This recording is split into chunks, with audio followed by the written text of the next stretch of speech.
Assalamualaikum dan selamat sejahtera. Jom kita buat apam Solo terlajak sedap. Bahan-bahannya ialah setengah cawan tepung beras cap teratai. Tepung beras cap teratai ni sangat sesuai untuk membuat kuih apam. 1 setengah cawan tepung gandum. Setengah cawan gula. Seterusnya 1 suku cawan air.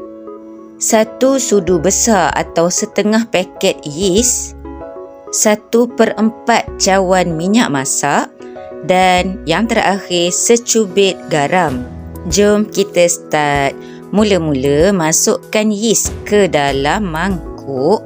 Kita tambahkan air. Air tu baru 1 cawan, nanti tambah lagi suku cawan dan tambah gula. Kemudian kita kacau sampailah gula tu larut.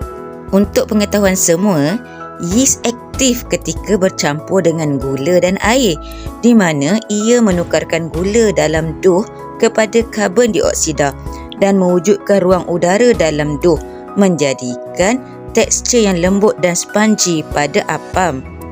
Kemudian kita akan masukkan minyak masak, dan kita kacau lagi. Masukkan semua ya, jangan membazir. Kemudian kita akan masukkan tepung gandum. Masukkan tepung gandum ke semuanya dan kita kacau lagi. Selepas itu kita akan masukkan tepung beras. Masukkan tepung beras yang setengah cawan tadi itu ya. Jangan lupa setengah cawan tepung beras kita masukkan sekarang. Dan kita kacau lagi. Dan yang terakhir kita akan masukkan secubit garam. Kalau kita gunakan yeast, kita kena elakkan garam terkena pada yeast. Itu sebab kita letakkan paling akhir, sebab ia akan melambatkan proses naik ataupun perkembangan yeast. Kita kacau sehingga tepung semua tidak berketul, tapi saya masukkan di dalam blender tau. Saya masukkan dalam blender, saya blend sekejap je, jangan lama ya. Nak pastikan semua tidak berketul, itu sahaja. Dan inilah hasilnya selepas saya guna blender. Jom tengok step seterusnya. Saya masukkan 2 sudu adunan tadi ke dalam cawan. Sebab saya nak campurkan dengan pewarna. Masukkan dalam 1 cawan ni 2 sudu. Dan kita akan masukkan 2 sudu juga ke dalam cawan yang lagi 1. Dan kita akan masukkan 1 pewarna merah. Sirap ros. Dan 1 lagi saya masukkan pewarna hijau.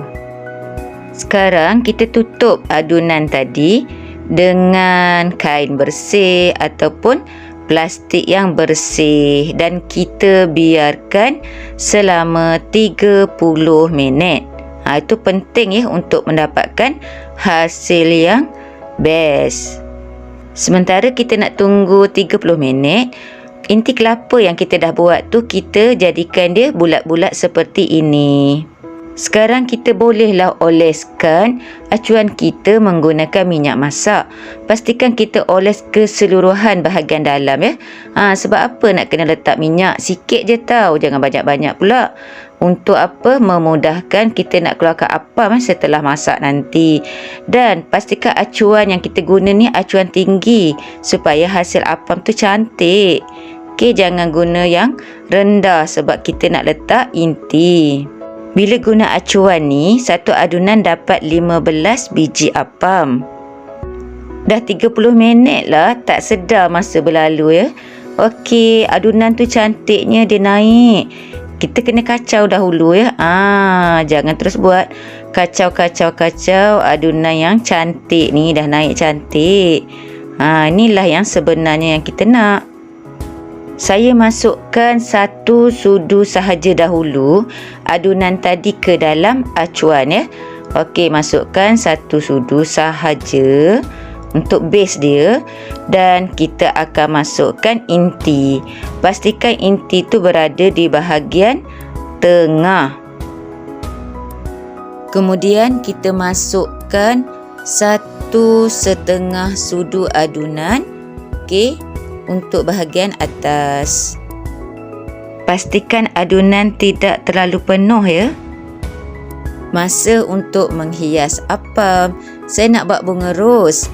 Okey, saya ambil bahagian yang warna merah tadi. Jangan lupa adunan tadi yang kita letak pewarna merah tu kan. Okey, saya guna lidi sate je. Saya lorek-lorekkan macam tu untuk bunga dan daun. Buat macam tu. Okey, cantik tak? Jom kita tengok hasilnya. Wow, cantik. Wah, perasan sekejap ya. Jom kita try lagi satu. Buatlah mengikut kreativiti anda. Just nak letak, nak buat corak-corak yang lain pun tak ada masalah. Yang ni saya nak buat bunga ros. Okey, just lorek-lorek macam tu dan letakkan pula daunnya. Okey, tu daun dia. Cantik ke hidup? Tada! Yes, nampak macam cantik je. Jom kita kukus. Okey, pastikan air telah pun mendidih semasa kita mengukus. Kukus selama 20 hingga 25 minit menggunakan api sederhana. Selain daripada air mesti mendidih, tips penting yang lain ialah pastikan air tidak kurang daripada senggat pada pengukus kita tu ya. Tu penting. Dan yang penting juga, balut penutup kukus kita tu menggunakan kain yang khas. Okey, supaya wap air tidak menitik ke atas kuih kita. Ni saya nak tunjuk hasilnya dah. Tada! Okey, cantik kan? Naik gebu elok saja. Okey, ini waktu saya bawa ke sekolah. Ada jamuan. Wah, gebu-gebas, rasa meletup. Jangan lupa cuba tau you all. Serius sangat-sangat sedap. Semoga video ini bermanfaat untuk semua. Jumpa lagi. Jangan lupa subscribe. Subscribe tu kan percuma.